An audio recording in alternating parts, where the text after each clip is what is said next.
Hello and welcome. If you're here, it probably means your day took more from you than it gave back. So let's not fight that. Let's let the tiredness be real and let it be enough. Tonight, you step into a hillside wrapped in mist, where moss climbs patiently over standing stones, and the air smells like wet earth, fern, and quiet rain that never needed to announce itself. The world feels softened at the edges, as if someone gently turned down the volume on everything. And here's the small reality check, said with a calm smile.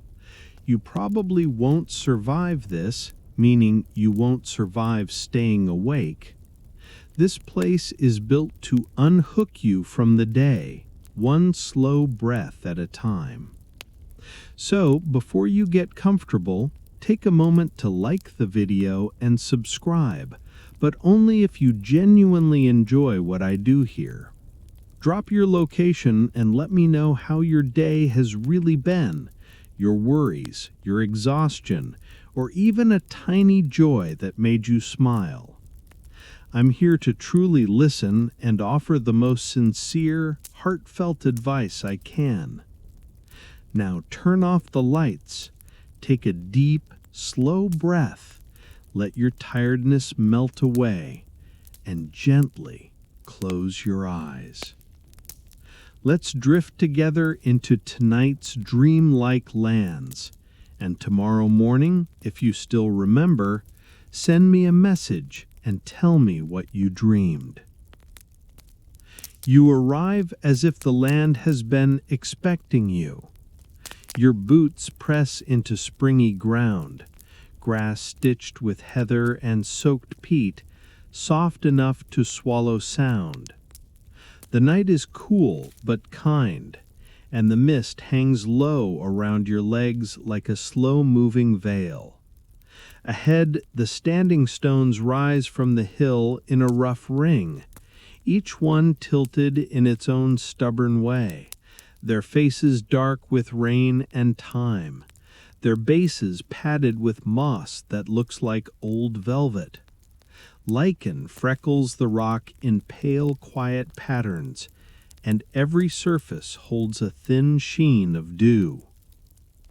At first, you think the silence is complete. Then you notice what lives beneath it, a low chant, soft and steady, coming from within the circle. It isn't loud, it isn't dramatic. It feels closer to breathing than singing.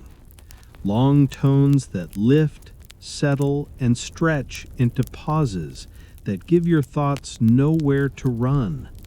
The sound moves through fog and returns softened by stone, as if the hill itself is listening. You stop at the edge of the ring and simply stand there, letting the chant find you.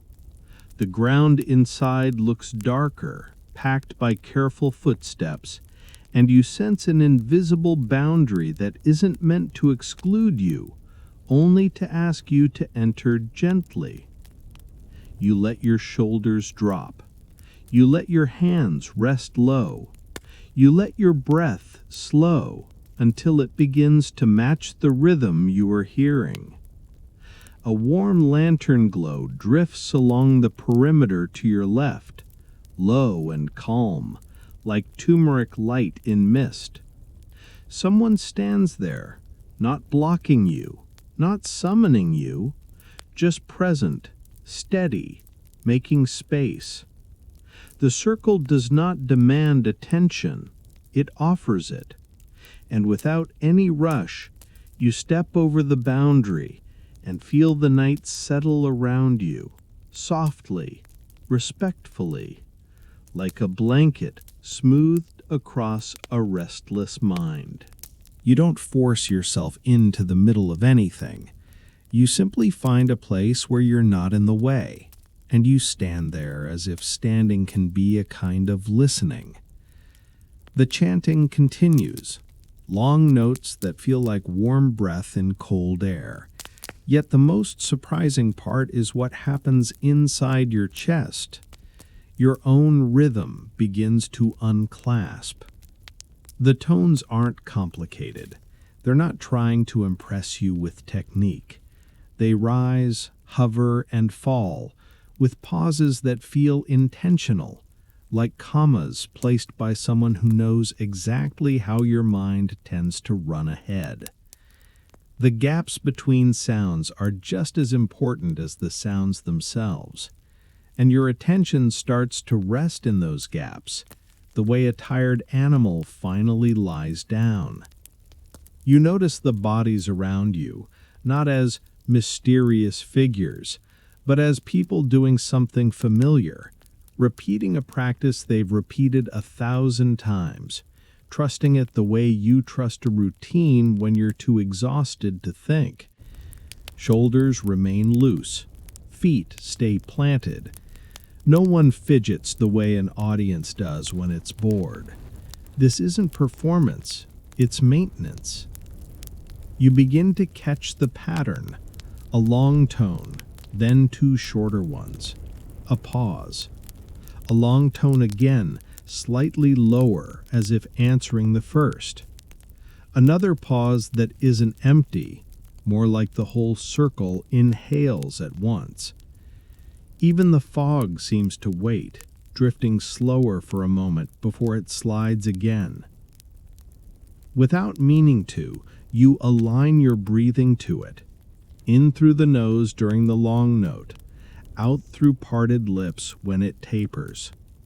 Your head feels clearer, but not sharp. Clear the way a lake looks clear when it's too still to reflect the sky. Your thoughts are still there, sure, emails, errands, whatever human nonsense you hauled in with you, but now they pass through like distant birds, rather than landing and building nests. A faint vibration reaches your feet. At first you think it's the wind, but the air is too still. Then you feel it again, a soft pulse in the ground, settle as a heartbeat. It isn't a drum, it isn't a stomp.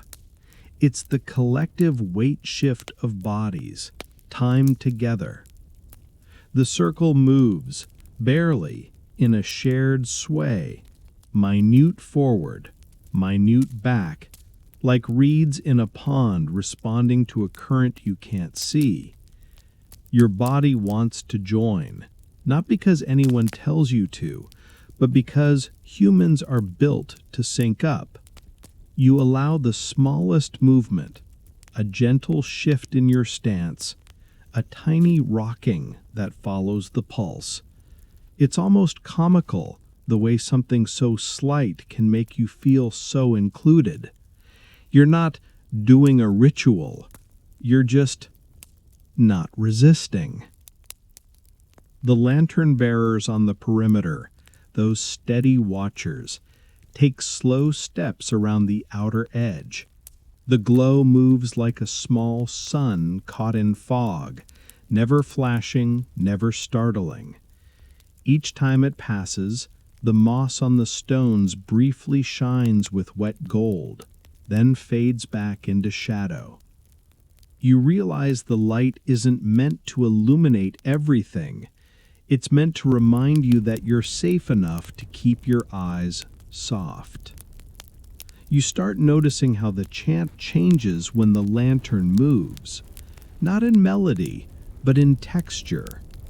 When the warm circle of light approaches, the voices seem to thicken, as if the singers lean into the note. When it drifts away, the tone becomes airy again, like breath on glass. It's a tiny detail, but it hooks you because it means someone has paid attention to this for years, and they've shaped the night around it. Your gaze wanders to the stones themselves. Up close, they're less monument and more presence. Each one is different, some tall and narrow like standing knives, some broad-shouldered and blunt like old guardians. The moss creeps up in uneven patches, lush where moisture lingers, thin where wind dries the face. Lichen paints pale maps on the rock, delicate as handwriting. In the dim, those patterns look almost like symbols, but you don't chase meaning. You let it be texture, and that alone is soothing. The chanting shifts again. Still quiet, but now the long notes are longer, as if the circle is stretching time. Your breathing slows further. The part of your mind that likes to label and analyze begins to doze. You're not losing awareness, you're losing urgency. It's a beautiful trade. And then, gently, you realize you're being taught without words. The rhythm teaches patience. The pauses teach trust. The soft swaying teaches surrender, the safe kind. The kind where you don't disappear, you just stop gripping yourself so hard. The lantern teaches boundaries, light that stays low, warmth that doesn't demand. You catch yourself smiling, barely, because if you describe this to your daytime self, you'll sound like you've joined a foggy rock choir. But here, in this circle of moss and breath and old stone, it's embarrassingly simple. You're allowed to be quiet. You're allowed to be slow. The chant continues, and you continue with it, your body learning the night's language. Long tone, short tone, pause, breathe, repeat. As your breathing settles deeper into the chant, your attention begins to widen, the way your eyes widen in dim light, not with alarm, but with gentle adaptation. The circle no longer feels like a single scene. It feels like a small landscape, and you start noticing how it's arranged with a kind of practical poetry. A watcher with a lantern glides closer along the perimeter, and the warm halo of light spills across the nearest stones. In that brief glow, you see that the ground inside the ring isn't random. Paths have been pressed into it by countless careful steps, narrow arcs that curve from stone to stone, and a wider track that skirts the circle like a boundary line people respect without thinking. The worn earth is darker where feet land most often, and you realize you're standing on the edge of a map made by habit. You drift a little, slow as fog, not wandering aimlessly, but following the shape the place suggests, the way you follow a river trail because it simply makes sense. You move along one of the narrow arcs between two stones, and the chanting subtly changes in your ears, not louder, but positioned differently, as if each stone has its own way of catching sound. Up close, the stones reveal details that the mist had been hiding. Some have shallow grooves cut into them, softened by time and weather. Some have small cup-like hollows near waist height where rainwater gathers and reflects lantern glow like tiny dark mirrors. One stone bears faint markings that might be deliberate, might be accidental. Lines that look like they've been traced by a patient hand with a sharp tool long ago. You don't press your face near it like an overexcited tourist. You just let your gaze rest on it and feel the quiet insistence of people who chose to leave a mark. The geometry becomes clearer as you move. This isn't a perfect circle, but it isn't messy either. It's a ring that follows the hill's natural rise and dips, as if the builders decided the land should lead and the stones should follow. There's a taller slab in the north. Your sense of direction is a little hazy in fog, but your body still feels it. And opposite it, a lower stone that leans inward as if listening.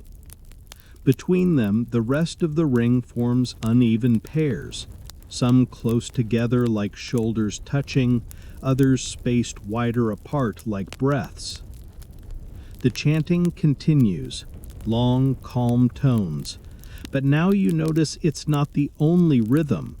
The lantern bearer's steps are counted, not casually, and their spacing stays consistent. One passes behind you, and you feel the warmth of their light brush your back like a hand hovering over a fevered forehead.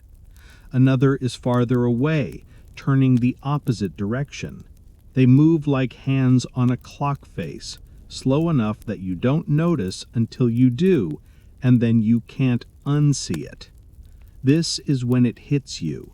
The circle is not only spiritual, it's functional. You imagine the daylight version of this place. You imagine the stones catching sun, throwing shadows that stretch and shrink across the ground, pointing to certain lines in certain seasons. You imagine the way people could use these alignments to remember time, not by calendars on walls, but by light on stone. Even now, at night, there's a suggestion of orientation. The tallest stone feels like an anchor. Certain gaps between stones feel like corridors, as if they're meant to frame something, a sunrise, a moonrise, a particular star. You don't need to know the exact astronomy to sense the intention. Your skin understands patterns, even when your mind doesn't label them. The ring feels like an instrument, and the chanting feels like the hand that plays it. You pause beside one of the stones where moss is thickest, growing in lush layers that look almost like green fur. The moss beads on it, tiny droplets that cling and tremble. The moss is cool and springy beneath your fingertips when you brush it lightly. There's something grounding about touching living softness on something that's lasted so long. It makes time feel less like a threat. The watchers don't herd you, but their presence guide you. When you drift too close to the center, a lantern's glow lingers a moment longer at your side, as if to suggest, not yet, stay with the edges. When you step back into a narrow arc between stones, the glow moves on, satisfied. It's a gentle choreography, the kind that keeps the ritual intact without making you feel punished for curiosity. As you circle, you spot little offerings tucked near the base of certain stones, a twist of dried flowers, a small bundle of twigs tied with fiber, smooth pebbles stacked in careful balance. Nothing flashy, nothing modern, just quiet tokens that say someone was here, someone remembered something, someone asked for something and didn't need an audience. Your thoughts drift to how people in your world leave offerings too. Notifications, messages, noise, always demanding response. Here, the offerings are humble and patient. They can sit all night without being seen and still matter. The chanting shifts again, and you realize it's responding to where you are, not specifically to you as a person, but to movement within the ring. The tones thicken when you pass a particular gap between stones, as if that corridor matters. They soften when you step near a stone with cup hollows, as if that stone holds a different role. It's subtle enough that you could miss it, but now you're tuned in, and your body notices these small changes like it notices the difference between carpet and tile in bare feet. You stop in a place where 3 stones form a sort of open triangle, a pocket of space that feels sheltered even without walls. The fog curls around the outer edges, but here the air seems clearer. In the lantern's low glow, the lichen patterns look like pale script, and you have the strange, soothing impression that the stones are covered in writing you almost understand, not with your mind, but with some older part of you that recognizes the shape of meaning without needing translation. You stand there, listening, and the circle's hidden geography becomes more than layout. It becomes memory made physical, paths pressed by feet, marks carved by hands, alignments set by eyes that watched the sky and wanted to remember. And in the middle of it, you feel a quiet privilege. You're not being entertained, you're being allowed to witness. The longer you stand inside the ring, the more your senses reorganize themselves. Sound has already softened you. Now scent reaches in and does what scent always does. It slips past your opinions and goes straight for memory. A thin ribbon of smoke drifts across the worn earth, so delicate you almost mistake it for fog. It doesn't billow or bite, it just threads the space with a faint resin sweetness, sharp at first, then warm, like the inside of an old wooden chest that once held someone's best things. A lantern passes close enough to paint your hands gold for a moment, and the light reveals a shallow stone basin near the inner edge of the circle. Within it, embers sit low and steady. Someone tends them with movements so calm they don't disturb the chanting. A pinch of dried plant matter touches the heat and releases its quiet message into the air.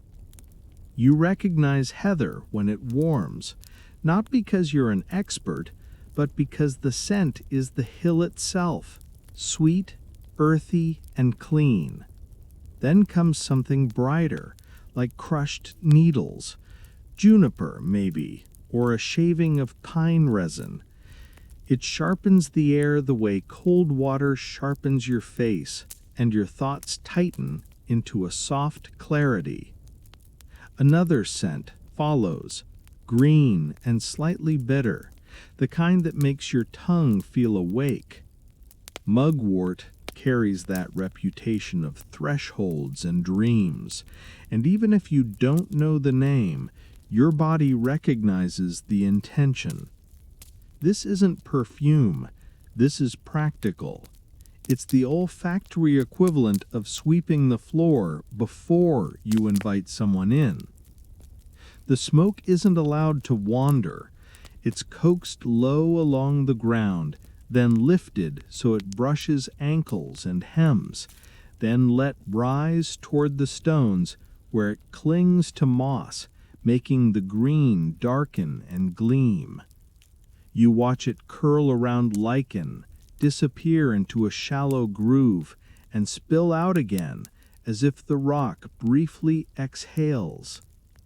Your modern brain tries to file complaints. It wants a label. It wants to know what's in the smoke, whether it's safe, whether there's a rule against it. But the chant keeps your mind from sprinting. You let the questions pass like distant footsteps and return to what you can actually feel. You start noticing that not every plant is burned. Some are carried, bundles of dried leaves and stems tucked into belts, placed at the base of certain stones, or held briefly in cupped hands before being set aside. Burning is for release. Keeping is for continuity. You can sense the difference without anyone explaining it. Some leaves crackle too fast and are used only for a quick, bright flare of scent. Others smolder slowly, chosen for their patience. And a few you suspect are treated with extra care, handled less, burned less, saved more, because rare things have a way of reminding people to be gentle. A softer fragrance drifts through, honeyed and calming, like warm herb tea on a cold evening. It smooths the edges of your thoughts. The circle's calm deepens, and your shoulders drop again. You realize this is one of humanity's oldest tricks. Scent is time travel. One breath, and your nervous system decides you've been safe before, even if your calendar insists you haven't. Your mind can argue with facts. It can't argue with the part of you that remembers comfort through smell. The lantern bearers keep circling, never rushing. Each time one passes the ember basin, the smoke refreshes. Never enough to overwhelm, always enough to keep the air feeling awake. The chanting, steady as tide, seems to ride on the scent, as if notes and smoke braid together in the fog. You step a little nearer, not to intrude, but to understand. The heat is mild on your face, a tiny pocket of warmth in the cool night. The smoke brushes your cheeks, then slides away. It doesn't cling to you like a campfire. It kisses and leaves. That feels intentional, too. Nothing here grabs. Everything invites. Around the stones, the offerings you noticed earlier make new sense. Dried flowers aren't just decoration. They carry the hillside's fragrance, preserved so it can be reawakened on nights like this. Twigs tied in fiber aren't random. They're the bones of plants that once held leaves, now kept as a reminder of the cycle. Smooth pebbles, stacked in balance, hold no scent at all, and that, strangely, is part of the point. Not everything needs to be fragrant to be meaningful. The smoke thins, the fog thickens, and for a moment you can't tell where one ends and the other begins. Your breath leaves your mouth, pale in the lantern glow, joining the drifting veil. You feel yourself becoming part of the night's blend. Human warmth, plant spirit, damp earth, ancient stone. And inside that blend, a simple lesson settles into you. Belief isn't always a thunderclap. Sometimes it's a scent you follow, softly, into the part of yourself that knows how to be still. The lantern glow keeps circling, and after a while you realize it isn't just pretty lighting. It's a moving border, warmth that quietly marks where the night is held, where it's allowed to spill, and where it must stop. The people carrying those lanterns aren't guards in the dramatic sense. They don't posture.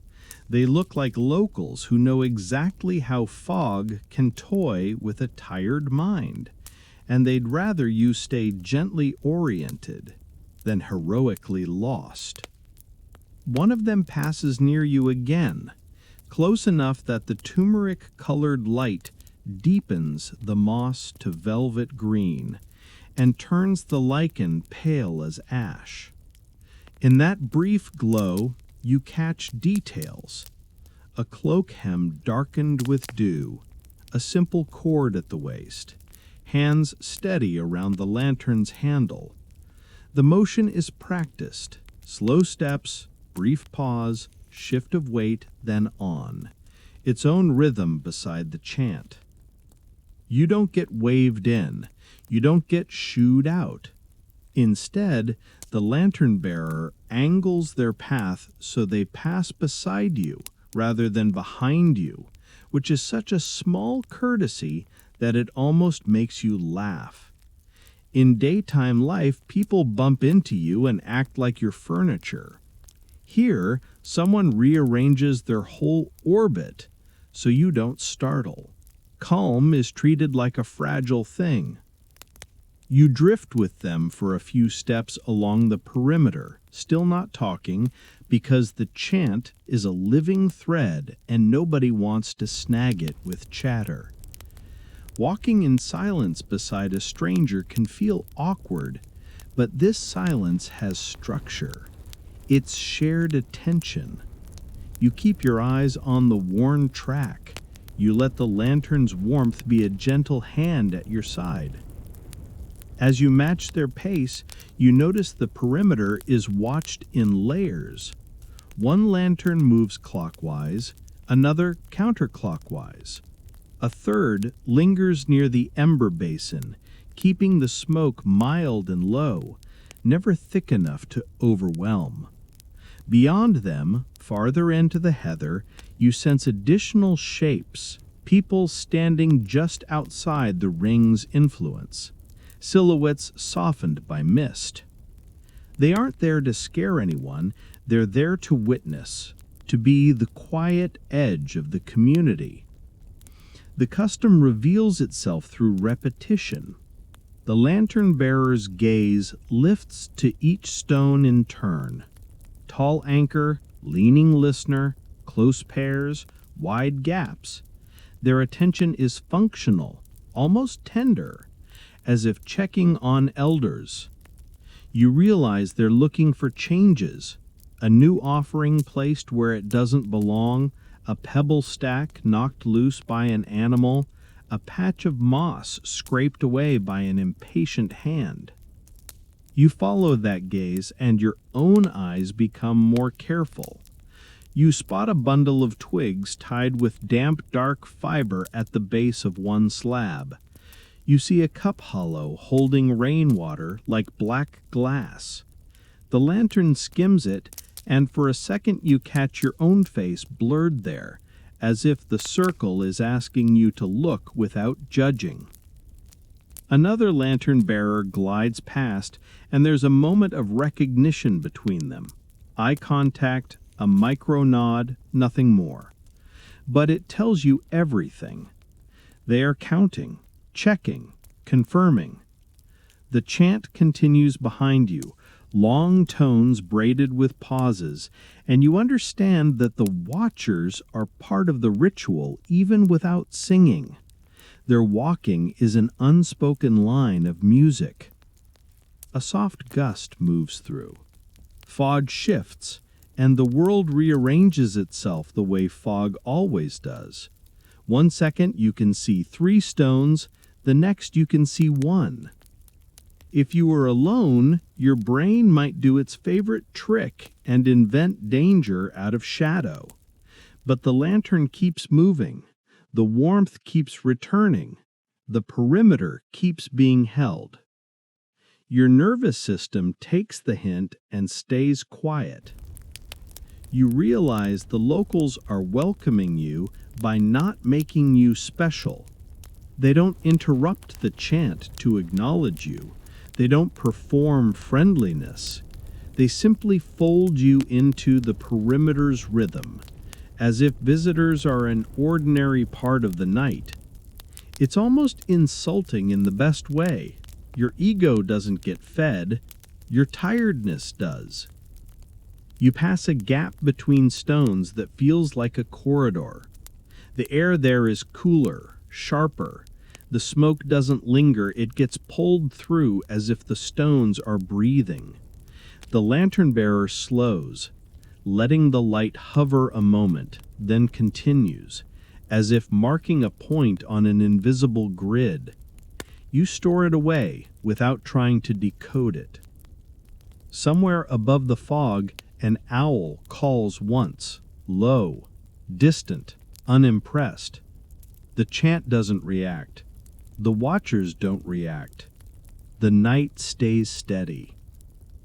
As you complete the arc, the lantern-bearer suddenly widens their path, guiding you away from the center and back to the outer track. It's gentle steering, like a host moving you toward the coziest seat without making you feel managed. You take the hint, you return to the perimeter, and the circle continues to hold you. Stone, moss, smoke, and that turmeric warmth moving steadily through the mist, reminding you that you're not lost, not alone, and not required to do anything but breathe.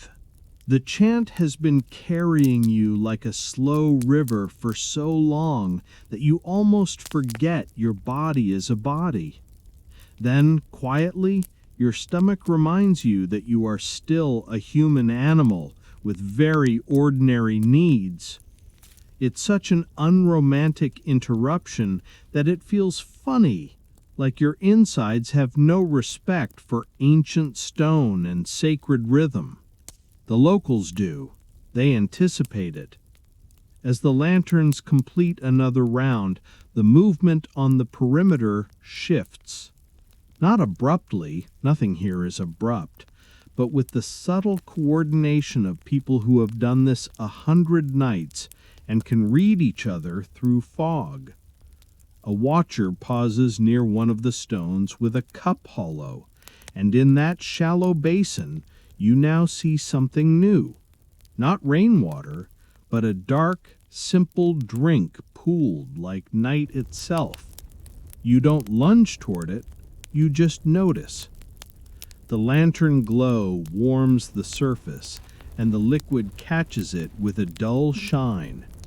Nearby, on a flat rock that serves as a shelf, small pieces of food have been placed.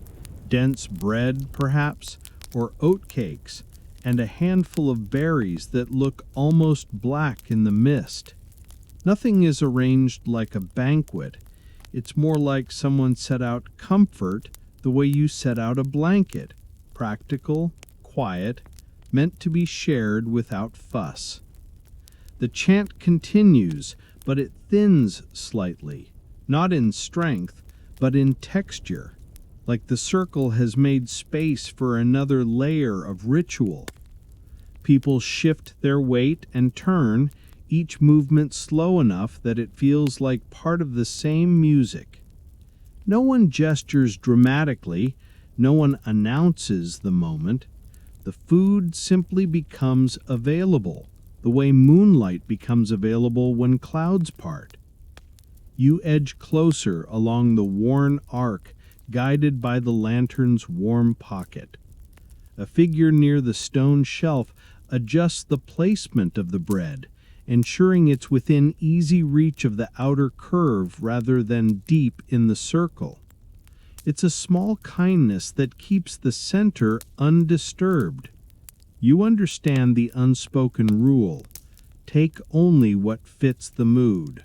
No grabbing, no clattering, no turning nourishment into noise. You lift one piece. It's heavier than it looks, firm and slightly rough, holding warmth only where someone's hand recently touched it. When you bring it near your face, the scent is humble and comforting. Grain, smoke, and something faintly sweet, as if honey once brushed it. It doesn't smell like a treat, it smells like sustenance. You take a bite, and the texture grounds you. Chewing is a rhythm of its own. It slows you. It makes you present. The chant continues behind your teeth, long tones vibrating gently in your skull, and the simple food becomes part of the ceremony, not as offering, not as indulgence, but as proof that being spiritual doesn't exempt you from being physical. A berry follows, cool and slightly tart, the taste sharp enough to wake your tongue without waking your mind. It feels like eating the hillside itself, a concentrated bite of damp earth and late-season fruit, a little wild, a little stubborn. You swallow, and warmth spreads in your chest that isn't just from calories. It's from belonging to a moment that doesn't demand you perform. You glance around, and you see how the locals share. No one takes the best piece, no one hoards. Hands move with an etiquette that isn't written down, but lives in muscle memory. Take one, leave space, pass the lantern glow along like a handoff. You notice that older figures, judging only by the slow certainty of their posture, are served first without anyone making a show of it. Younger ones wait without impatience. Visitors like you are folded in without special treatment, which again is weirdly soothing. The drink is offered in a simple cup, wood or stone, hard to tell in this light, and you take it carefully. It's not hot, but it holds a mild warmth, as if it's been kept near embers. The taste is earthy, slightly bitter, with a hint of herb that clears the back of your throat. It could be a steeped plant brew or a thin, fermented drink. Either way, it doesn't buzz you, it steadies you. It tastes like slow down, made liquid. You realize the feast has no table because it doesn't need one. The circle itself is the table. The stones are the shelves. The ground is the cloth. The fog is the ceiling. And the custom is clear. You eat in a way that keeps the night intact. A lantern bearer passes close as you sip, and their light catches the edge of the cup, turning it briefly into a small crescent moon. You hold that image in your mind. It's ridiculous and perfect. You, standing in fog, holding a moon-shaped glint in a cup, eating bread that tastes like history. As you finish, you don't wipe your hands on your clothes like you're at a picnic. You brush crumbs into your palm and place them gently near the base of a stone, not as superstition, but as respect. You've taken, you return something small. Even your modern self can understand that kind of balance. The chant thickens again, as if pleased, not with you specifically, but with the fact that the circle's rhythm has been kept.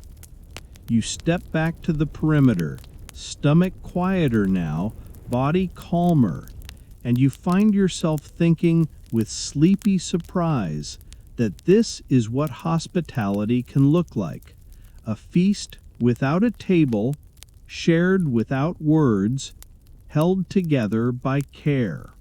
You step back from the stone shelf feast and let the last warmth of that earthy drink settle in your throat. The chant keeps flowing behind you, steady as breath, but the perimeter begins to drift, not away from the circle, more like beyond it, as if the night has more rooms than the stones alone. A lantern bearer lets the turmeric glow pause at that familiar gap between two slabs, the corridor where smoke never quite stays. The light doesn't point, it simply waits, and your feet answer. You fall into step with the slow orbit, berry tartness still faint on your tongue, your mind quiet enough to accept guidance without needing a speech. The path out is a suggestion, grass pressed into a narrow line, heather parted by repeated careful steps. Fog thickens as you leave the ring, but the lantern stitches it into something readable. The standing stones remain behind you as dark shoulders in mist, still humming those long tones like a lullaby through a wall. The ground turns to sponge.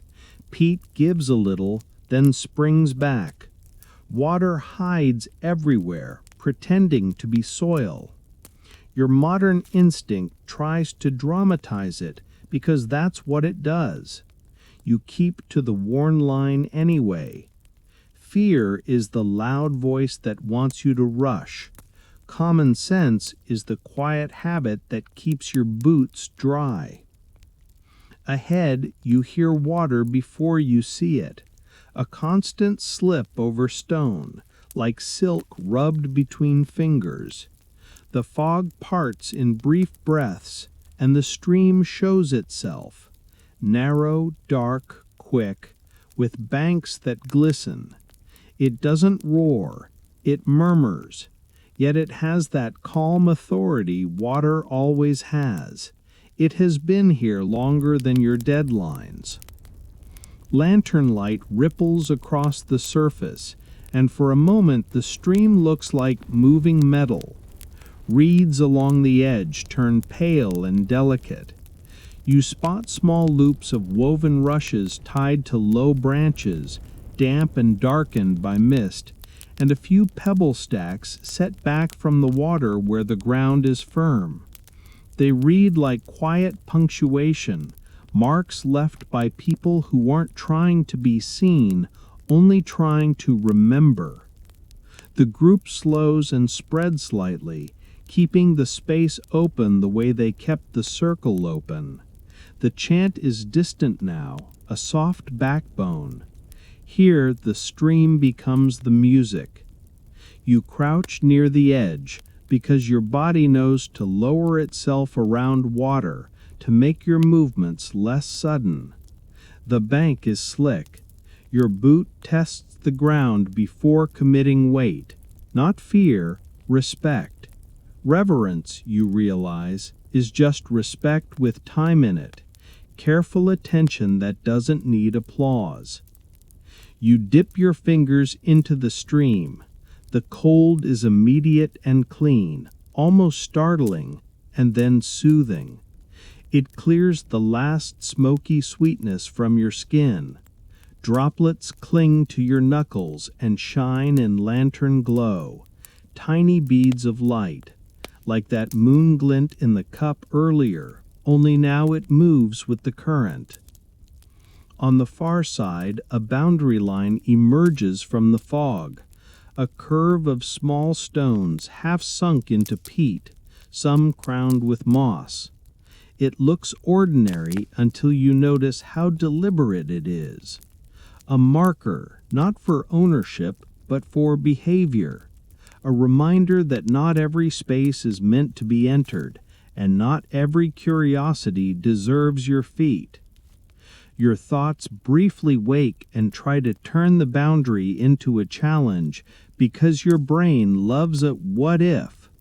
But the night teaches a different kind of strength.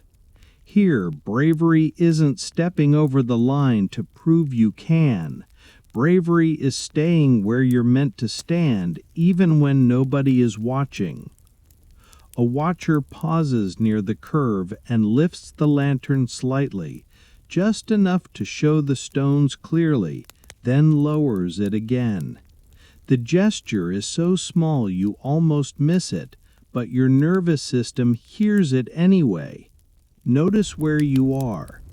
Notice where you are not. Notice that being held also means being guided. Along the near bank, offerings sit with the same gentle economy as the feast.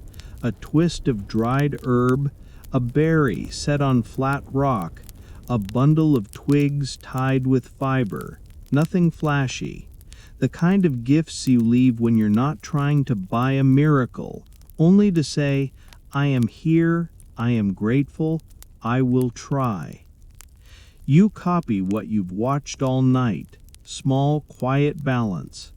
You find a stubborn crumb in your palm and set it on a smooth stone by the water.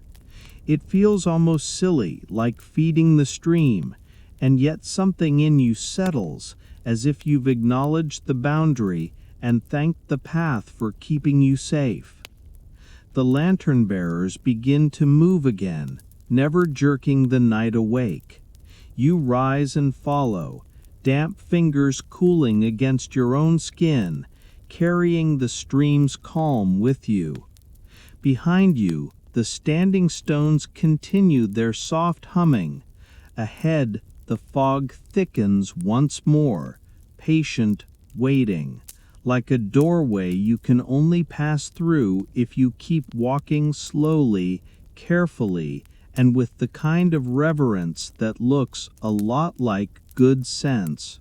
You follow the lantern glow away from the stream, and the cold on your fingers slowly becomes ordinary, like peat under your boots, like fog on your lashes. The boundary line fades behind you, but the feeling of it stays, a quiet curve in the world that tells you where to place your feet and where to let mystery keep its privacy. The path rises gently. Reeds give way to heather and slick grass. Ahead, the standing stones return as dark verticals in mist, their mossy bases almost black, their lichen faces pale as bone. Somewhere within that haze, the chant continues, steady enough that your chest loosens before you even think about it. You expect the sound to wrap around you the same way it did before. At first, it does. Long tone, two shorter ones, pause. Your breath matches it like a sleepy animal finding its nest. Then the air changes, not in a dramatic run-for-your-life way, in a small, inconvenient way, like when you walk into your home and instantly know someone has been there even though nothing is missing and no furniture has moved. The smoke scent thins for a moment, and a clean metallic tang replaces it, like wet stone rubbed hard. The fog feels colder on your cheeks. The lantern beside you stays warm and steady, and that's comforting, until the flame inside it flickers once, quick and wrong, as if the glass blinked. The lantern bearer slows. The warm turmeric glow hovers near the ground, holding the mist in place. Another lantern farther off pauses too. Nobody rushes, nobody panics, but the orbit becomes more deliberate, as if the perimeter has tightened by an invisible notch. You keep walking, because pretending is one of your strongest skills. You pretend you don't notice your shoulders tightening. You pretend you don't notice how the fog seems to stream, for a few breaths, in a single direction, toward the circle, as if the hill is exhaling. The worn arcs of earth reappear under your boots, and you step onto them, like returning to a room where everything should be familiar. Except one small thing is off. Near the base of a stone you remember, the one with a shallow cup hollow that held darkness like a mirror earlier, an offering lies disturbed. The bundle of twigs is still there, but the knot is undone. The cord trails outward, damp and limp, like a loosened lace. Beside it, a pebble stack has collapsed into a scatter of smooth stones, not smashed, just unmade. It could be an animal. It could be wind. It could be nothing worth your attention. And still, you don't like how specific it looks. Not dragged away, not chewed, just unfastened, unbalanced. As if the night has reached in with two fingers and quietly untied a thread. Around you, the locals' movements adjust. Lanterns sweep the bases of the stones more often now. Warm light checking moss and earth the way hands check a blanket for damp. One glow lingers over the disturbed offering, a heartbeat longer than before, then moves on. Another lantern shifts to hold the corridor gap between two slabs, the place where smoke never stays, illuminating it like a doorway you wouldn't leave unattended. The chant continues, but you hear tiny breaks at the edges of the long tones, like a throat catching on a breath. Not enough to shatter the calm, just enough to tell you the calm is being worked for. Your skin prickles. Not fear exactly, more like awareness. The circle that felt like comfort now feels like care with effort in it. Tradition, yes, but also upkeep. You remember the boundary stones by the stream, how the lantern lifted just enough to show you where not to step.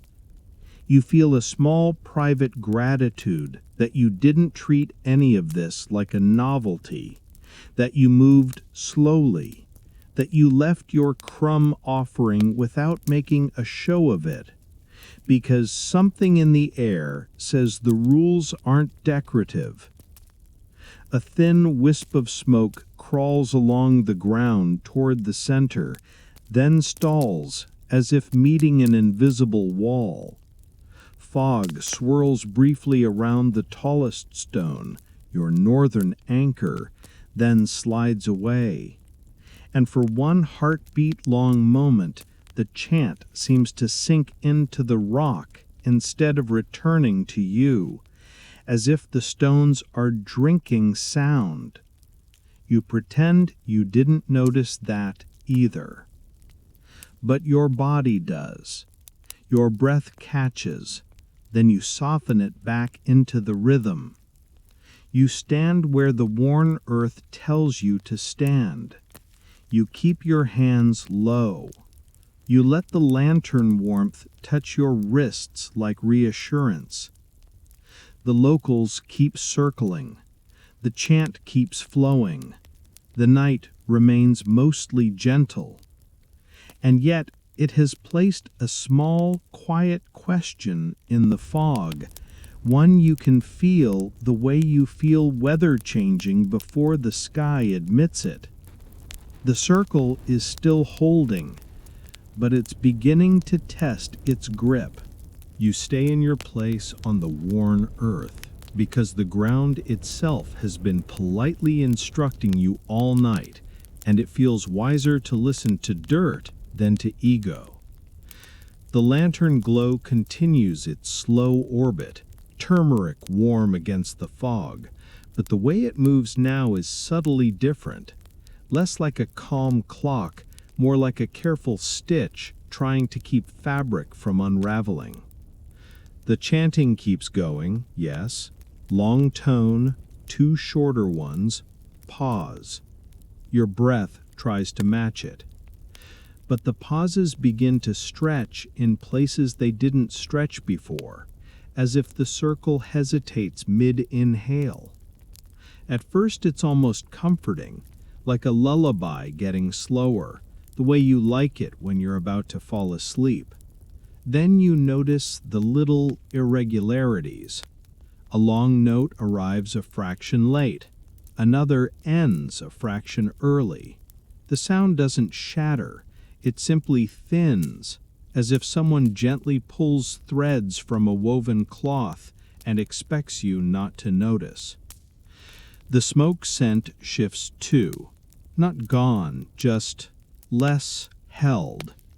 It doesn't sit in the air the way it did. It drifts, then slips away as if the fog has learned a new current. You smell wet stone again, that clean metallic tang, and it makes the back of your neck wake up. A lantern passes close enough to show the moss shining with dew, and you catch the ember basin in its brief halo. The embers are still there, low and steady, but their glow seems smaller, like a fire that's conserving itself. Someone tends it with the same slow calm as before, yet the smoke that rises from it doesn't braid with the chant the way it used to. It curls, pauses, then slides sideways, choosing the corridor gap between stones like it has a destination. The gap, your doorway in the ring, feels colder now.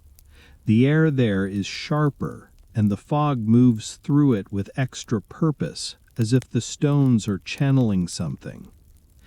You remember that earlier moon glint in the cup, how the drink steadied you without buzzing you. You wish you could sip that again, not because you're scared, but because your nervous system is a needy creature and it loves predictable comfort. Instead, you do the only thing that fits the night. You soften your shoulders, slow your breath, and let your attention become wider rather than tighter. Around the circle, the locals respond without drama. Their bodies don't tense like frightened animals. They shift like practiced caretakers. One lantern lingers near the disturbed offering with the undone knot. Another lantern holds the corridor gap longer than a passing moment. A third slides closer to the tallest stone, its warm light painting the lichen patterns pale as old script. The chanting grows quieter, not in volume exactly, but in fullness, like the sound is losing its cushion. It becomes harder to tell where the notes are coming from. It's as if the stones are swallowing the voices, drinking them down until only a thin layer remains for the air to carry. For a few breaths, you can't help testing it. You tilt your head slightly, trying to locate the sound. It doesn't behave like ordinary sound anymore. It seems to hover close to rock and moss, refusing to travel in a straight line. Your ears feel confused, which is a strangely intimate kind of discomfort, like the world is rewriting its rules in small print.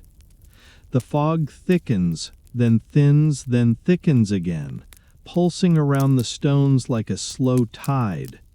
A shape that was clear a moment ago becomes vague. A stone you were tracking disappears behind a curtain of mist, then returns with its outline softened, as if the land is blinking. And through all of it, the chant keeps trying.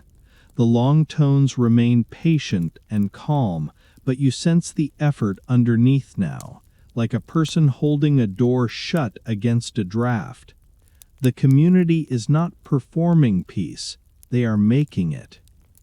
You step a half pace back toward the perimeter, not retreating, simply keeping your position aligned with the lantern's guidance. Your boots settle into the packed earth, and you feel that faint pulse again, collective weight shifting in time. Only now the pulse is slightly uneven, not because anyone has lost control, but because they're adjusting. The circle falters quietly, like a breath that catches before it fully becomes a sigh. At the base of a nearby stone, you spot another small change. A smooth pebble that was part of a careful stack now sits alone, tipped on its side. It hasn't rolled far. It looks like it was set down, not knocked over. The difference matters, and your mind tries to build a story, because your mind cannot resist narrative. You don't feed it. Instead, you do what the night has been teaching you since the first long note. Notice, respect, and stay steady. The lantern bearers make another round, and this time their spacing is tighter, their pauses more frequent. The turmeric glow touches the ground in overlapping pools, leaving fewer dark patches between. It feels like they're closing gaps, not to trap you, but to keep the ring whole. You stand toward the streamside path, briefly, thinking of the boundary stones and that quiet curve of do not cross. You realize the boundary is not only out there by water, it's here too, inside the circle, and it's beginning to fray. A faint sound slips into the chant's pauses, so small you almost miss it. Not a voice, not an animal call, more like a soft scrape, stone against something, as if moss is being brushed the wrong way. The lantern nearest you hovers, searching the ground with warm light, and then moves on without finding anything obvious. Your breath stays slow. Your hands stay low. Your body remains respectful. Still, you can feel it. Something is unfastening, not violently, but persistently, like a knot being worried at by patient fingers in the dark. The chant thins again, and for a heartbeat the circle feels hollow, quiet in a way that isn't restful, quiet in a way that demands care. Then the long tone returns, gentler than ever, and you understand the strange truth of it. The night isn't breaking. It's being held together. The chant returns after that hollow heartbeat, and for a few moments you almost convince yourself that the wobble was only in your imagination, like when you swear your phone buzzed but it didn't, and you still check it anyway because your nervous system is a liar. Except here, nobody checks a screen. They check the stones. A lantern drifts toward the tallest slab, the northern anchor you've been quietly using to orient yourself, and the warm light lingers there, pooling at its mossy base.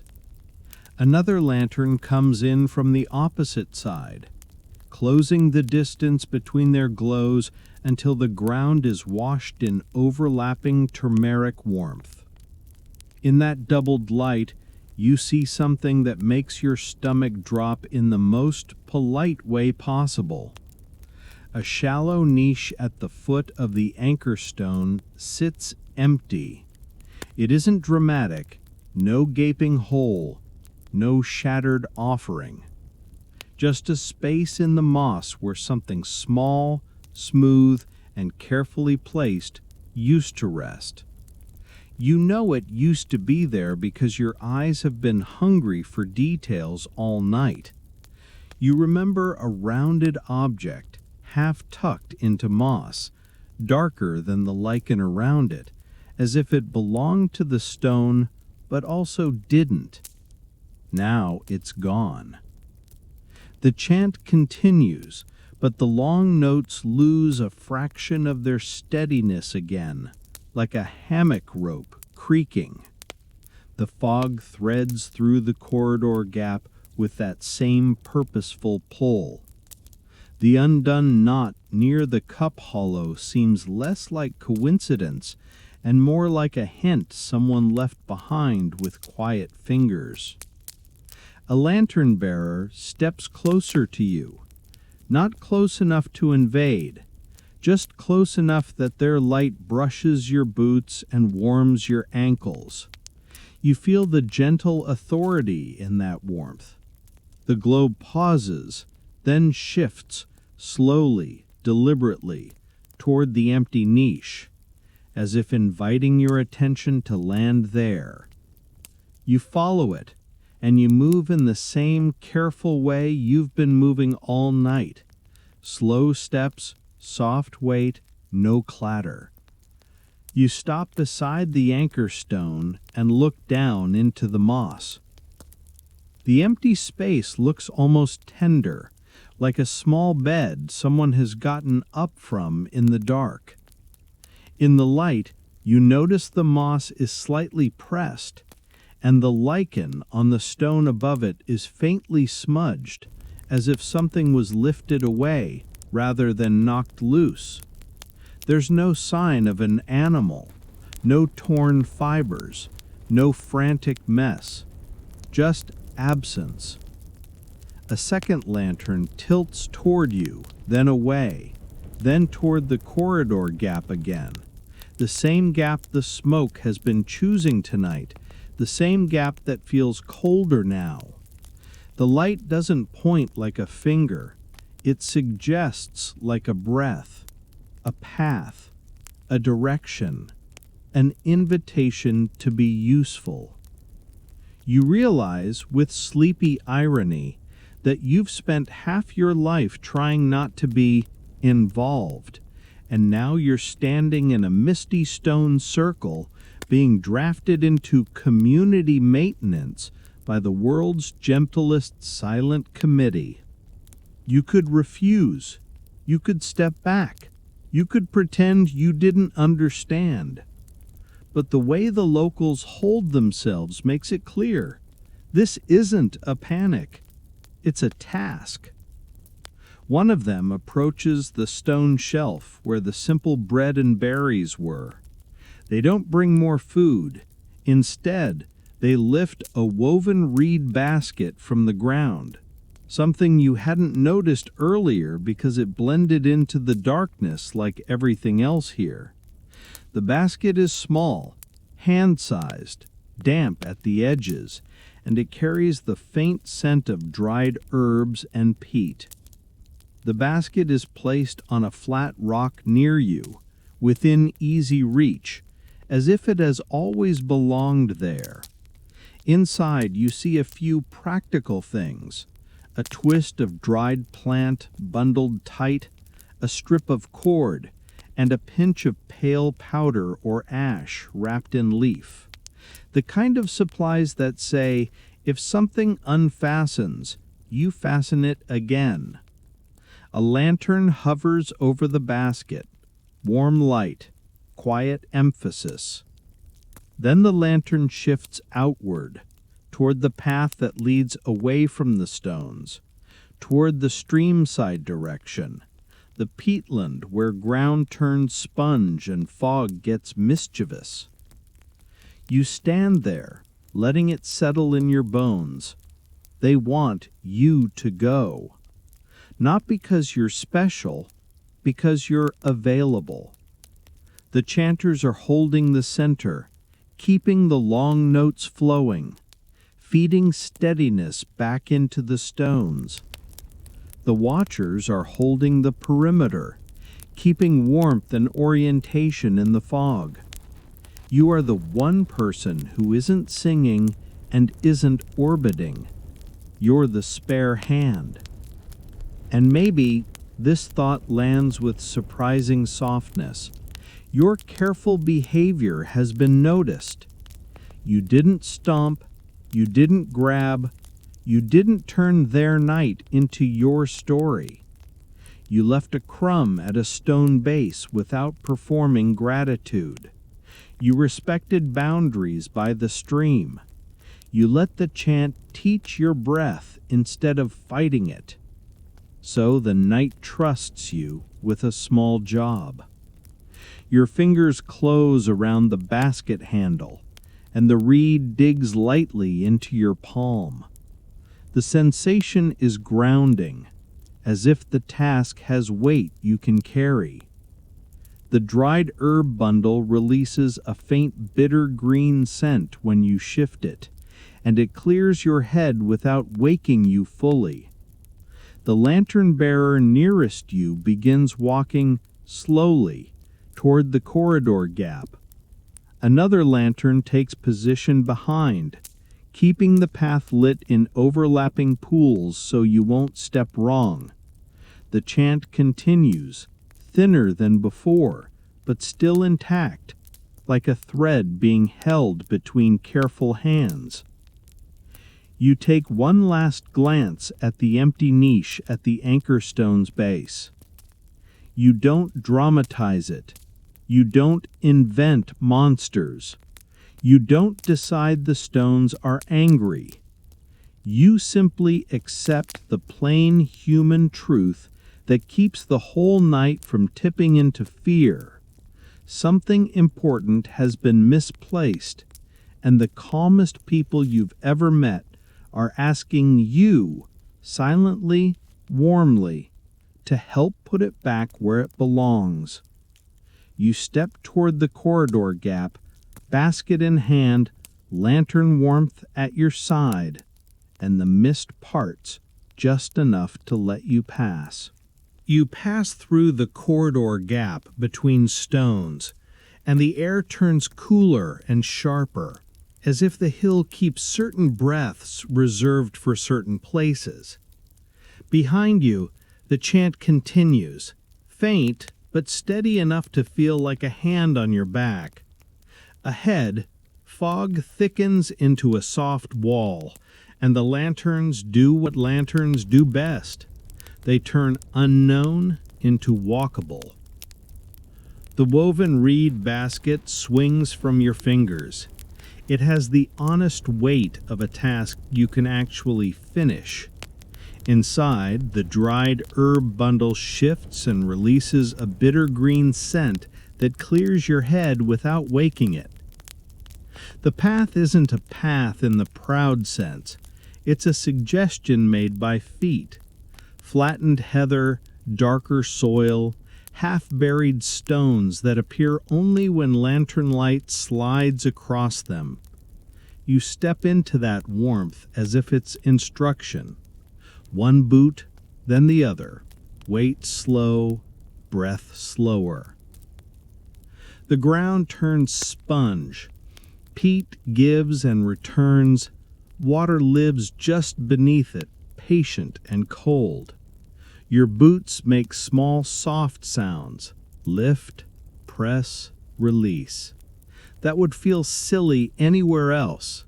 Here, they fit. The lantern bearers tighten their spacing around you, so their turmeric glow overlaps, leaving fewer blind pockets for your imagination to misbehave in. If you were alone, your mind would already be writing a melodramatic story about bogs and doom. Tonight, the locals spare you that. Their slowness isn't fear, it's accuracy. You take a twig from the basket and test the ground before you trust it. The twig presses into a dark patch and sinks too easily. You shift onto a higher tuft of grass, blades stiff with dew. It holds. Your shoulders loosen. A lantern hovers low for a moment, warming moss and lichen near your boots. The light lingers on the safe tufts and skims away from glossy patches where water waits. The rule is simple and ancient. Don't step where the ground looks hungry.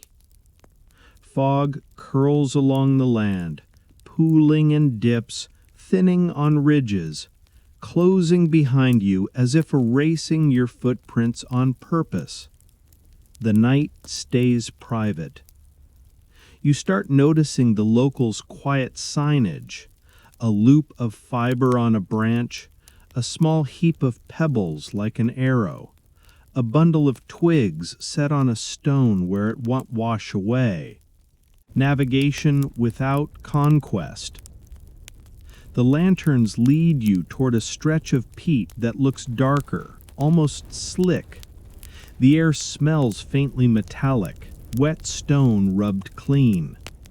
You test with the twig, and it sinks with no resistance.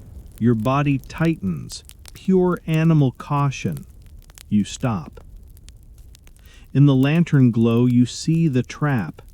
A thin skin over water, a shallow pocket that would accept your foot and keep it longer than you'd like.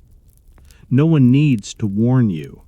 The lantern's patience is the warning. You edge along the safer line instead, stepping from tuft to tuft as if crossing a narrow bridge. Step, settle, breathe. The basket bumps your leg and reminds you to keep your balance. Behind you, the chant becomes more felt than heard, but your lungs remember it anyway. Long tone, two shorter ones, pause. That rhythm slides into your walking until your body moves like it belongs here. A small rise appears ahead, barely a mound, just enough higher ground to feel firm underfoot. Moss grows thicker on its crown, springy but trustworthy. You climb without rushing, because rushing is how people invent bruises. From the top, the bog spreads out like a dark quilt stitched with pale grass and shallow pools. And then you see it. A faint glimmer low to the ground, not lantern light, not fire, not star. A small, dull shine that appears and disappears as fog shifts, like a smooth stone catching warmth in a very specific way. It sits near a darker patch of peat, half swallowed by mist, as if it's trying to be found without making a scene. Your throat tightens with the urge to hurry. You don't. You step down and approach slowly, testing each patch with the twig, letting the lanterns overlap their warmth around your feet. The glimmer persists, patient, waiting at the edge of thicker mist. Close enough now, you can sense it belongs to something rounded and deliberately placed, something that never meant to end up in bog water on its own. You stop just short of it, not because you're afraid, but because the ground around it looks darker again, and because this place has taught you the difference between curiosity and care. The lantern warmth pools at your boots. The reed basket hangs steady from your hand. The chant is a distant thread behind you, still holding the circle together, while you stand on the bog's threshold, ready for the next careful step. You hover at the edge of the darker patch, staring at the small, dull glimmer like it's a dropped coin in a puddle, except this puddle is a peat pocket that would happily accept your foot and keep it as a souvenir. The lantern light doesn't order you around. It just rests low, warming moss at your toes. The glimmer sits half veiled by mist, rounded and smooth, familiar in a way your body recognizes before your brain does. It feels like the missing piece from the anchor stone's niche. You don't reach for it. You study the ground first. You take the twig and press it into the peat around the glimmer. It sinks too easily on the near side, then hits something firmer beyond, as if the pocket is a shallow bowl with a safer rim. Fog slides over the surface, revealing thin, glossy skin, water just beneath, pretending to be earth. You breathe slowly and let the chant's remembered rhythm keep your hands from getting stupid. The lantern bearers tighten their spacing, overlapping warmth where you'll step. Their turmeric light makes the wet grass shine and the peat look even darker.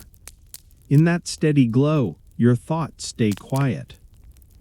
In the reed basket, the strip of cord is the obvious answer. You lift it out, rough fiber, practical, and unimpressed. You crouch on the safest tuft you can find and set the basket beside you. From the bundle, you choose a thinner twig, tie the cord to it, and shape a small loop at the far end. You're not as clumsy at first, then solid. Before you reach out again, you pinch a little of the pale ash from its leaf wrap and dust it lightly over the glossy edge of the peat pocket. Not a lot, just enough to dull the shine, enough to show where the skin is thinnest and where the rim feels firmer.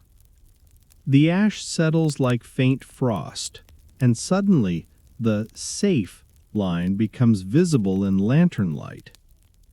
Practical magic, the kind nobody needs to announce.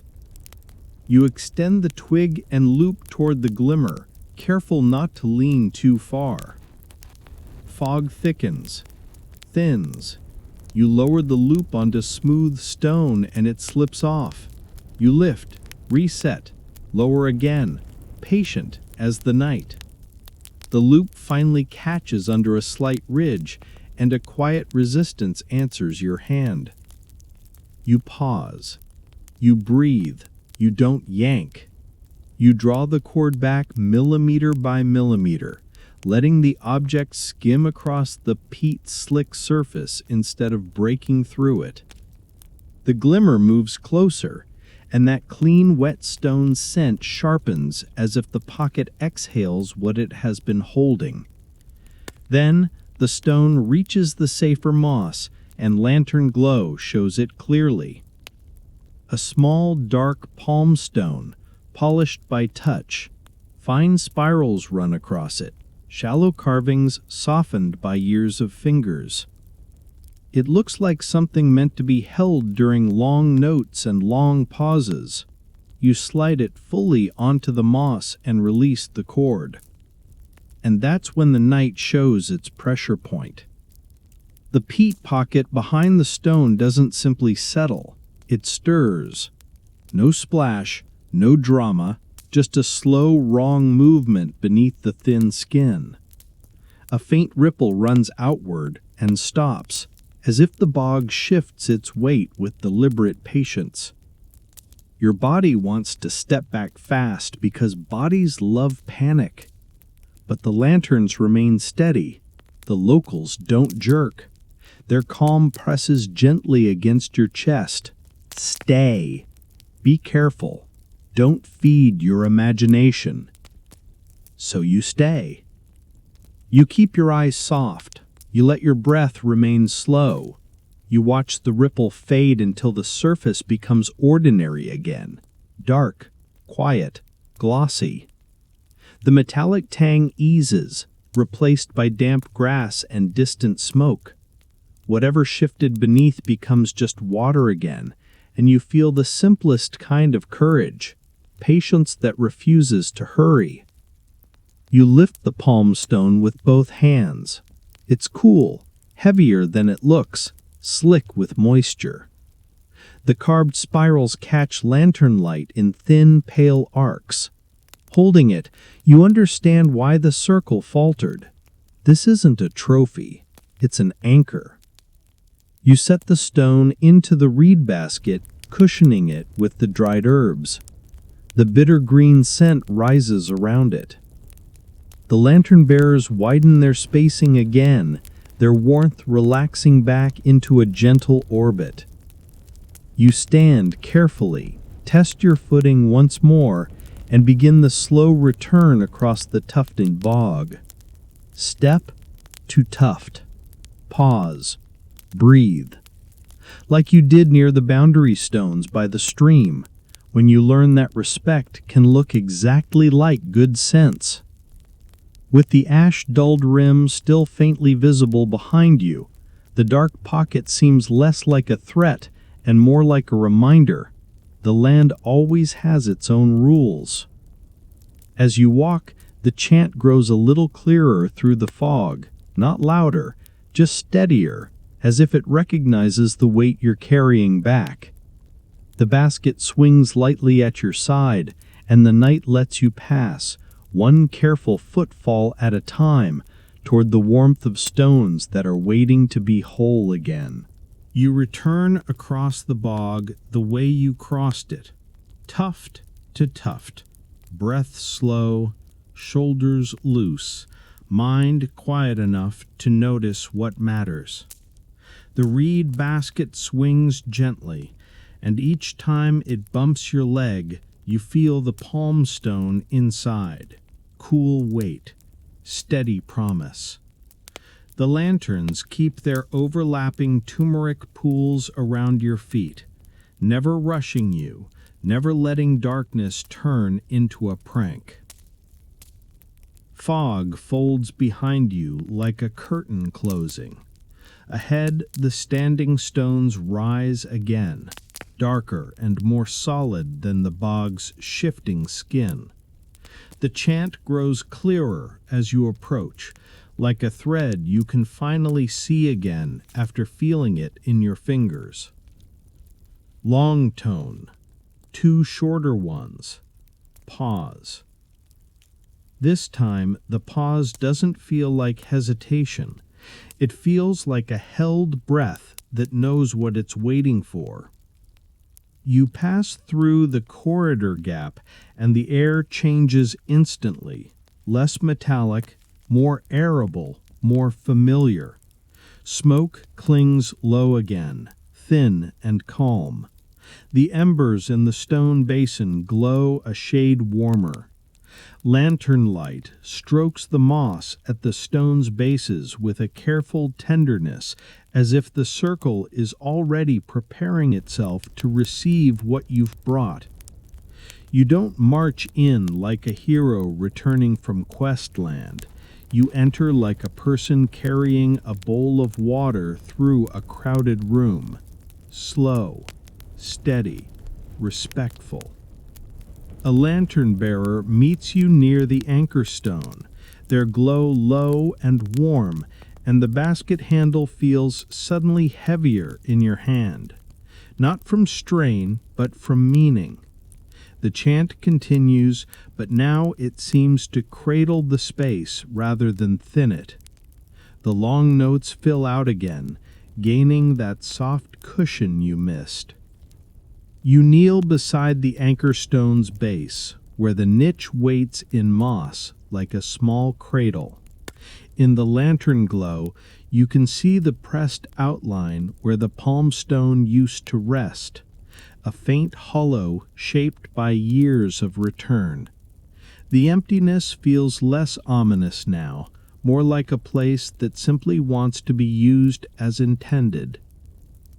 You lift the palm stone from the basket with both hands. Moisture makes it slick, so you hold it firmly, fingers following the carved spirals. The stone is cool against your skin. The lichen-smudged face of the anchor stone looms above, and for a moment you feel like you're tucking something precious into bed. You set the palm stone into the niche. It fits as if it never left. The instant it settles, the air changes, not dramatically, not like thunder, but like a room when a door finally closes against a draft. The fog's movement slows. The corridor gap loses its sharp pull. The smoke scent holds in the circle again, braiding with the chant the way it did before.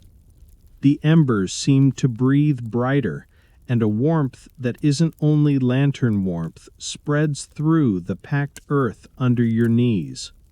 The chant thickens. The long note arrives exactly on time, fuller now, and when it fades, the pause feels restful instead of strained. You sense the chanters' bodies relax in tiny ways, shoulders dropping, weight shifts smoothing, breath aligning.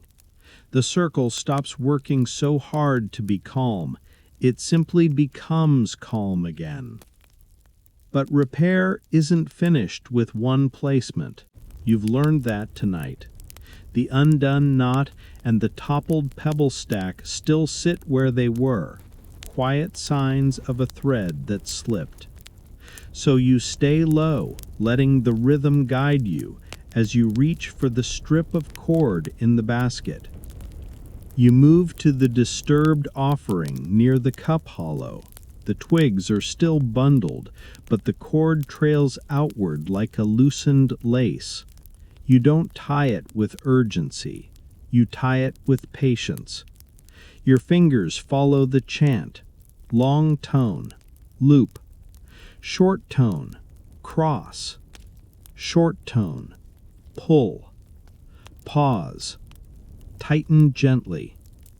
The knot sits neat and modest. You tuck the cord's end so it won't catch on grass.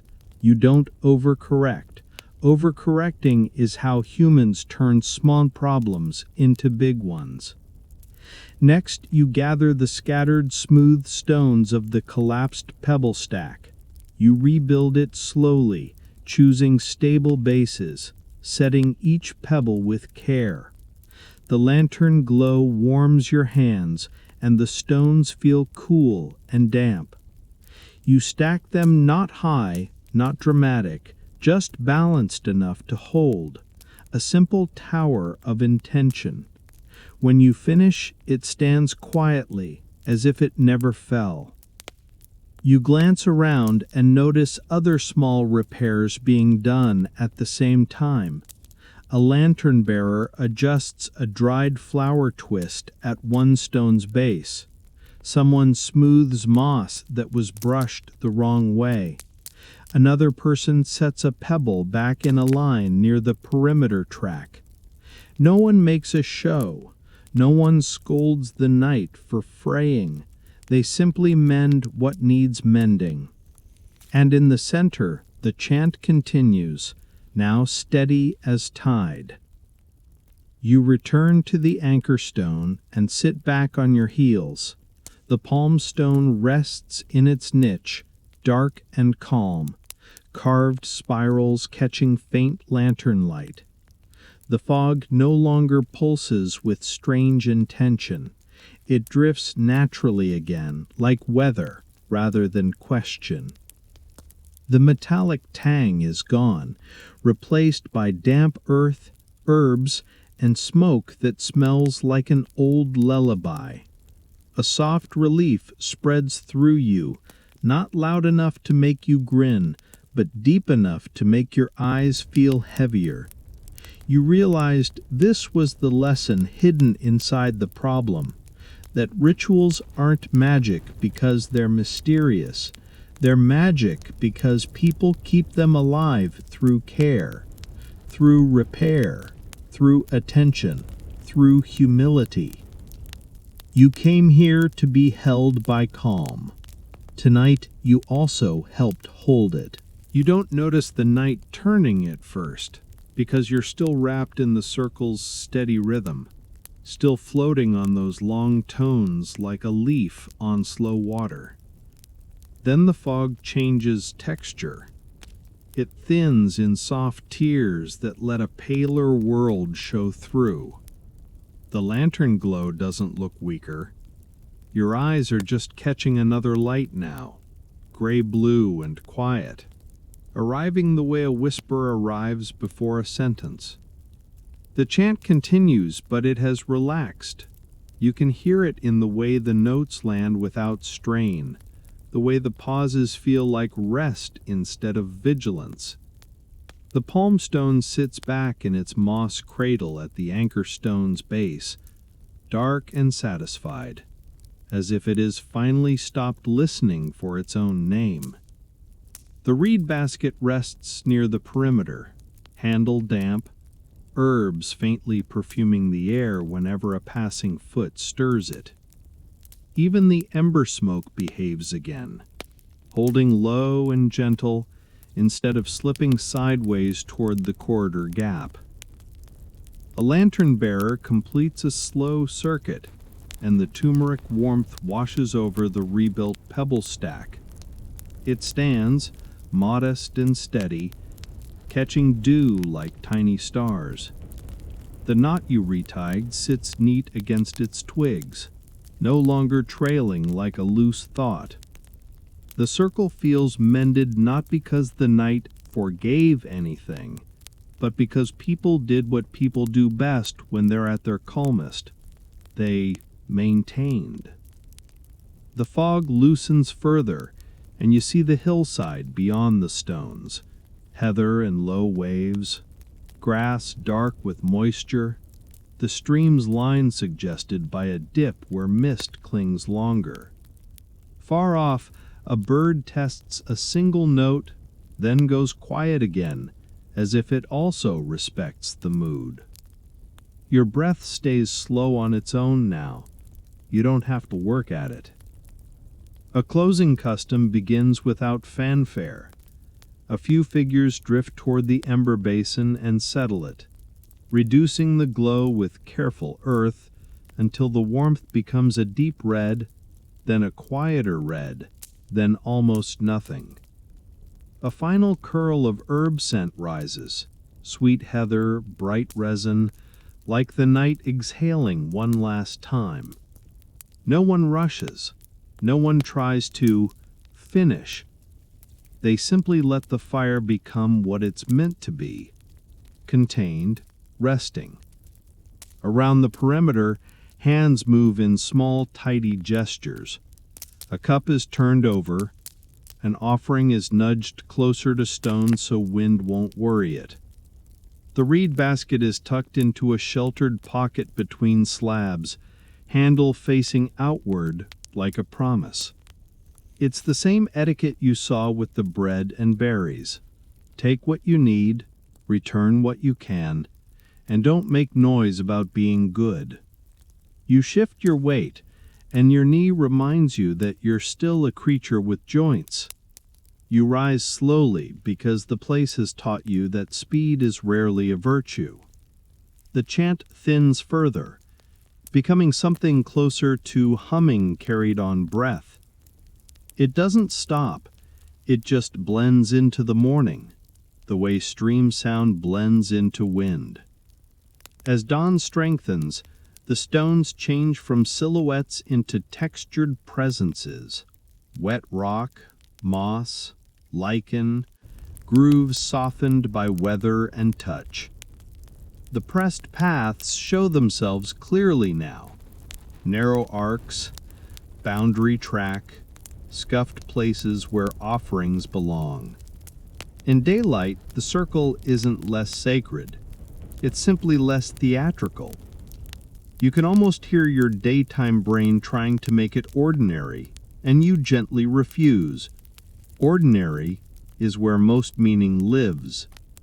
And then softly, the humans allow themselves a little relief.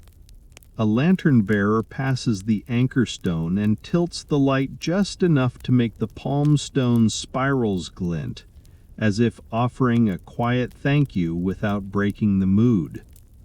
Another figure pauses by the pebble stack and adjusts one pebble by a millimeter, the kind of fussiness that feels like a private joke after a long night. The tension that tightened the fog earlier unspools and leaves your shoulders without asking permission. The first pale gold touches the top edges of the stones. Dew on moss flashes softly, then settles back into green.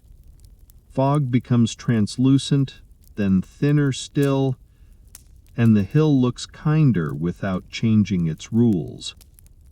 You think of the boundary stones by the stream and the way you stayed on the safe line, and you understand, deeply, quietly, that limits here are not cages, they are care. A final long note arrives, steady and full, and seems to settle into the rock and stay there, like warmth stored for later.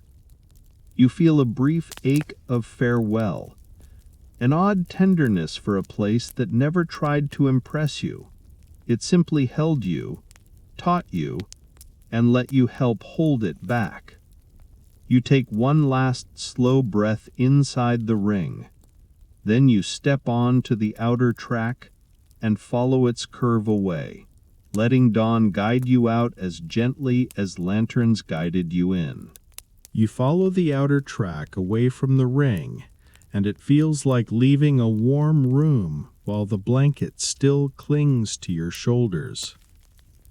The standing stones remain behind you on their low rise, taller now in thin dawn, less mysterious and more honest. Wet rock, velvet moss, pale lichen, a careful circle that exists because people keep showing up and doing the small work. Fog still pools in the dips, but it no longer has that tugging intention.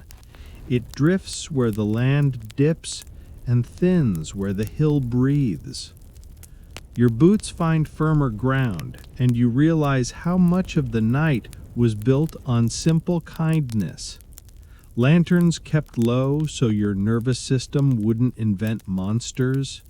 Paths pressed into earth so your feet wouldn't guess. Herbs burned lightly so your mind would soften instead of spin. The stream appears again as a dark ribbon below, murmuring the same patient sentence it murmured earlier. You pause at its edge and rinse your fingertips one more time. The water is still cold, still clean, and it steals the last sticky traces of smoke from your skin. On the far bank, the boundary stones sit half-sunk and moss-crowned, unchanged, unimpressed by your temporary enlightenment. You don't cross. You don't lean toward it. You simply let it be a line that keeps the world gentle.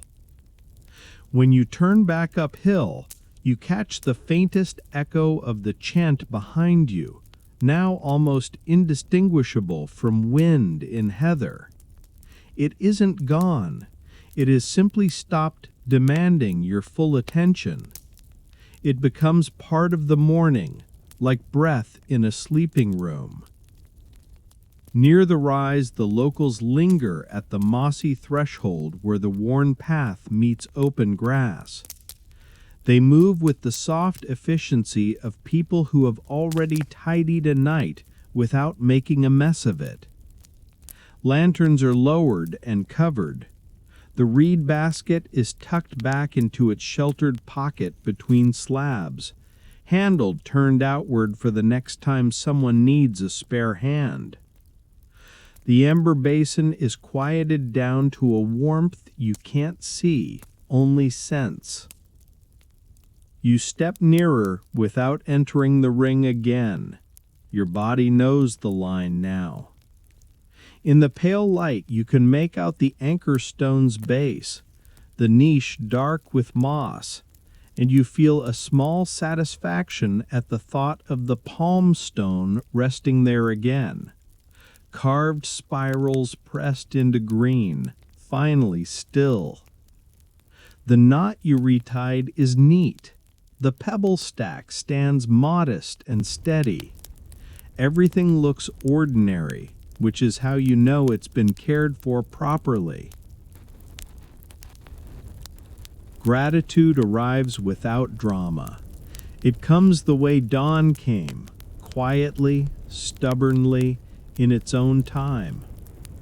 You think of the ash you dusted along the peat rim to make the safe edge visible, and you realize that's what this whole night has been doing to you.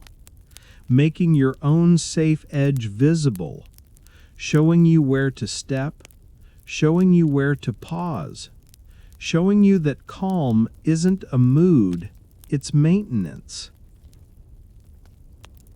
The locals begin to drift away along a narrow path that skirts the heather, heading toward low shelter hinted at through thinning mist, rooflines perhaps, and the faintest suggestion of morning smoke. Their farewell is simply the fact that they walk on, trusting you to walk on too. You follow at a respectful distance, letting the hill's damp spring support each footfall. As you descend, the standing stones slip behind fog again, and you feel an unexpected tenderness, like leaving a friend whose name you never asked. You carry small things instead. Turmeric warmth moving in slow circles, the taste of dense bread and berry tartness, that moon glint on the cup, the cold bite of stream water, the smell of heather smoke, the weight of the basket handle in your palm, the quiet strength of not crossing a boundary just to prove you can. At the bottom of the rise, the path splits. You choose the line toward shelter because your body is finally honest about what it wants: warmth, rest, and a place to let the night settle into you without any more tasks. Before you go too far, you turn once and look back. The ring is smaller from here, a dark stitch on the hill. In morning gold, it seems almost simple. Just stones, moss, and the memory of human breath. But you know what it held. You know how it wobbled and was steadied again. You know how repair can be sacred and how community can feel like a blanket laid gently over your shoulders without asking you to deserve it first. You keep walking, letting the remembered rhythm guide your lungs, and your eyelids grow heavy in the good way, the way that means your mind is finally willing to unclench. You leave the hill behind, carrying one last soft promise. When the noisy day tries to swallow you whole, you will remember that calm is something people make together, one careful step at a time. And now you let the path carry you, and you stop trying to run the whole universe from inside your skull. The air stays cool on your cheeks, but it feels clean rather than sharp, like damp cloth smoothing the heat out of your thoughts. Each breath arrives slower than the last, and you don't fight it. You simply allow your chest to rise and fall the way the chant taught you. Long, easy, unhurried. Behind you, the stones keep standing. They don't chase you. They don't demand you remember every detail. They are content to be quiet weight and green softness, a circle held together by patient care. Ahead, morning opens gently, as if it's careful not to wake the world too loudly. Fog loosens, strand by strand, and the hill becomes a blurred watercolor in the distance. You feel the little souvenirs of the night settle into you. Warm lantern light at your ankles, a bitter herb scent in the back of your throat, cold stream water on your fingertips, and the simple truth that boundaries can be kind. Your shoulders sink, your jaw softens, even your forehead forgets to worry. If any old fear tries to creep back in, you let it pass like mist crossing grass. You do not wrestle it, you do not lecture it, you just keep breathing, and the soft parts of you stay in charge. Your steps grow smaller, your eyelids grow heavier. The sounds around you become round and distant, like they're wrapped in wool. And as you settle into that quiet, you give yourself permission to rest. Nothing to prove, nothing to fix, nothing to hold up alone. One last slow inhale, and a slower exhale.